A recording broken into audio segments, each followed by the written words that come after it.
Doing well, Dan. How are you?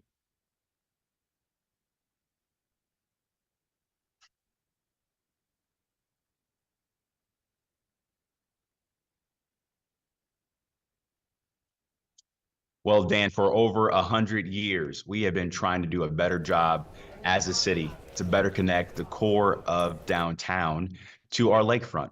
And this $20 million investment from the state is going to go a long way to make sure that we make that vision for a world-class lakefront a reality.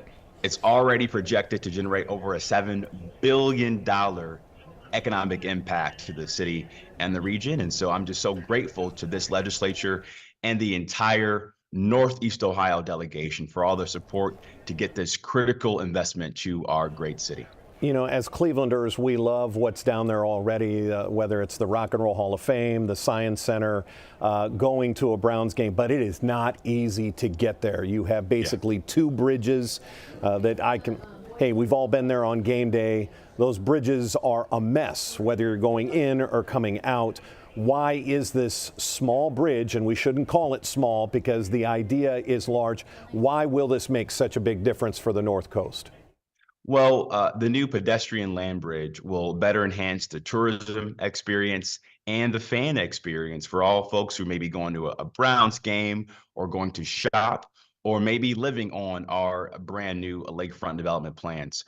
Also, a part of our new plans for the lakefront is taking the Shoreway to become a street level boulevard that's pedestrian friendly for folks to walk or bike as well too. And so long term, this enhances the connectivity between the core of our city to our lakefront, and it finally makes Cleveland a truly globally competitive waterfront city once and for all.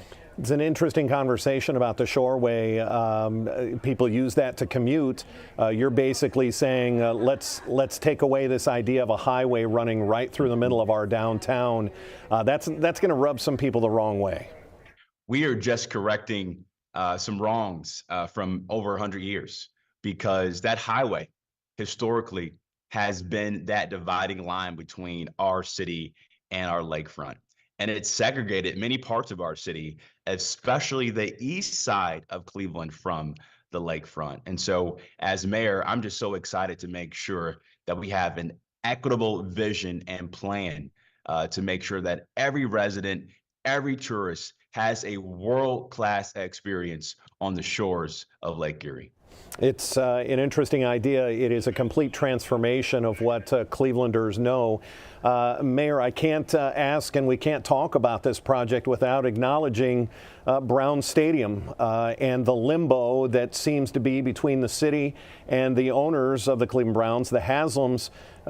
This is a big part. This bridge is going to connect to Brown Stadium. Are we building this regardless of if the stadium gets renovated or if they move the team to Brook Park? I will say this, regardless if the Browns stay on the lakefront or go to Brook Park, we are going to continue to work as fast as we can to put shovels in the ground to ensure we have a world-class lakefront for the future of our great city and our region. And my team has been working around the clock over the last 3 years to accelerate this vision for the lakefront while we're continuing to actively negotiate with the Browns to keep them in Cleveland. As a kid who grew up with his late father and my brother going to Browns games on the banks of Lake Erie, I want to keep it that way. And it's my goal to work with our county and state partners to put together a competitive but responsible deal to keep the Browns in Cleveland and keep the Browns on the lakefront. Money is always a sticking point. I can't help, obviously, I'm not sitting in the negotiating room like you are. Is this about money? Is this about development? Is this about the Haslams having more control of that property downtown? What is the sticking point for the Browns staying downtown? Well, I can't really comment on the specifics of our negotiations because we are actively negotiating the deal as we speak. But it's important that we really address some of the pain points that many of the Browns fans have when they come to a Browns games. And so we believe that the work we've done to accelerate the lakefront plans that the Haslams put forth before I got in office is a big part of enhancing that fan experience. But also, Dan, this is about making sure we continue the momentum we have downtown and in the urban core of our city. From the great new skyscraper we have with Sherwin-Williams to the $4 billion of development that Dan Gilbert and Bedrock have committed to the Cuyahoga Riverfront, to the work that our administration did with City Council to pass our historic shore to quarter shore tax increment financing district to accelerate the public infrastructure on the lakefront and the riverfront. The momentum is downtown in the urban core of Cleveland, and as mayor of this great city, I want to keep it that way. There is no doubt that there is growth and development in downtown, and as you said, what we expect for a new Cavs practice facility and the Cleveland Clinic and building that facility, which will be world class. No one can wait to see that, or everyone. We want to see that happen. It just really does seem that the Browns seem to be the last piece in this puzzle. You can't talk about the negotiations. Can we talk about a timeline? There has to be a decision at some point. The Browns' lease runs through 2028. What are we doing for a timeline? What do you expect, and what should fans hope for? Well, I hope to present a public proposal over the next few months. So by the time we start football season, we have a perspective and point of view on where we want to go in terms of the stadium and all things lakefront development. But I will tell you this, right now, we have never had this kind of alignment between the state, the city, and the federal government about the importance of finally realizing a world-class vision for America's North Coast, and that's right here on the banks of Lake Erie. It is an interesting and ambitious project. Mayor, I have to say that I can tell by the excitement in your voice, this is really something that you have talked about since the beginning of your taking office. This is really going to be Mayor Justin Bibb's fingerprint.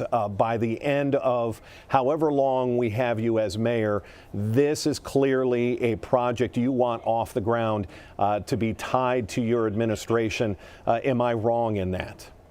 You're absolutely right. Every mayor, probably since Tom Johnson, has tried to realize a vision for our lakefront. And for far too long, we haven't had the resources or the political will to make hard decisions to get it done. And so as we've emerged out of the pandemic, one of the key ingredients for our success in the future as a city and as a region is to finally become a world-class waterfront city, not just on the lakefront, but also on the Cuyahoga River. And right now, this is our moment to meet the moment. I'm looking forward to continuing the progress we've made since I took office in January of 2022. And then last question, if you're thinking about a world-class lakefront, does that include a giant airport right in the middle of it? What is the future of Burke? You know, I cringe every time I pass by Burke Lakefront Airport. We are the first administration in history to commission 2 studies to examine the pros and cons on both the regulatory side and the economic impact side on what it would take to close Burke. And so my administration will be completing both of those studies later this year and be working with City Council to have a point of view on our go-forward strategy for the future. It could be bold and ambitious, to say the least. Mayor Justin Bibb with the City of Cleveland, we certainly appreciate the time and really the candidness, because this is not an easy conversation for you to have. The potential of having the Browns move to Brook Park out of that stadium, but clearly moving forward with this $20 million budget proposal or budget gift to the City of Cleveland to build that land bridge. This is a start of the North Coast expansion. We certainly appreciate the time today. Thank you, Dan. All right, take care, sir. That's going to wrap it up. We just wanted to have this conversation. For those of you who joined us late, let's just show you some of the renderings again of what this project is all about. And we are talking about this land pedestrian bridge. You can see it here. Kind of had that V section there on the left side of your screen. Finally, a way to get from Mall C and across to the Great Lakes Science Center to the Rock and Roll Hall of Fame without having to use just that small bridge on 9th Street and the bridge on the other side. I believe that's West 9th, if I'm correct. Might be a little bit mistaken there. One thing I want you to notice in this picture as well, you heard the mayor talk about turning the Shoreway into just a boulevard. These pictures include that. You don't see a massive highway any longer running through this area. You can see where the Shoreway is, but they want to turn that into just a boulevard project. Let's go to another couple of pictures that we have. Here is the flow that they want, and let's see, that is East Side Avenue. I believe that might be West 3rd, that I was mistaken there, the other bridge that comes across. This would be the flow into that new development area that they have talked about, this North Coast idea, and where you see those intersections, where you see those arrows intersect, we can take those away. You can see the plan from the city. A couple of mixed-use buildings just behind the stadium. Those would be mixed use as far as maybe living, business, commercial, maybe restaurants, kinds of ideas. But it is a very ambitious plan and one that Mayor Bibb has pushed for and is getting. $20 million is a drop in the bucket for this entire project, but it does secure money for just that land bridge. And as you heard the mayor say, that there is some unprecedented partnership, some working with federal dollars, state dollars, and county dollars to try and get that development project. As far as the Browns go, couldn't get into what's holding up that deal, but said that he wants to get out the city's public proposal by the start of the football season. It'll be very interesting to see what the city is offering up to the Haslams and whether they stay in downtown or whether they move to that area in Brook Park. If we have any other breaking news, it's going to be right here on our digital platforms. Our noon news is just a few minutes away on Channel 43. Until then, I'm Dan DeRose with 19 News. Have a great afternoon. 19 News is everywhere.